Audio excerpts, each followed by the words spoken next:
Bike आमच्या घरासमोर आली. बाईकचा नंबर दिसत नाही आहे, पण ती बाईक UP बिहारची असावी. बाईकवर दोघेजण बसले होते.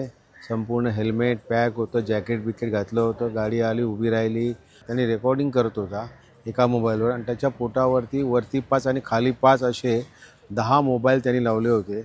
आणि ह्या 10 मोबाईलमध्ये त्यांनी पाहिल्याबरोबर त्यांनी मध्ये एक पुठ्ठा टाकला आणि गाडी ती निघून गेली. परंतु हे जात असताना त्यांनी सगळं घराचं रेखी करून रेकॉर्डिंग करून हे निघून गेले. बाईक आमच्या घरासमोर आली. बाईकचा नंबर दिसत नाही आहे, पण ती बाईक UP बिहारची असावी. बाईकवर दोघेजण बसले होते. संपूर्ण हेल्मेट पॅक होतं, जॅकेट बिकेट घातलं होतं. गाडी आली, उभी राहिली. त्यांनी रेकॉर्डिंग करत होता एका मोबाईलवर आणि त्याच्या पोटावरती वरती 5 आणि खाली 5 असे 10 मोबाईल त्यांनी लावले होते. आणि ह्या 10 मोबाईलमध्ये त्यांनी पाहिल्याबरोबर त्यांनी मध्ये एक पुठ्ठा टाकला आणि गाडी ती निघून गेली. परंतु हे जात असताना त्यांनी सगळं घराचं रेखी करून रेकॉर्डिंग करून हे निघून गेले.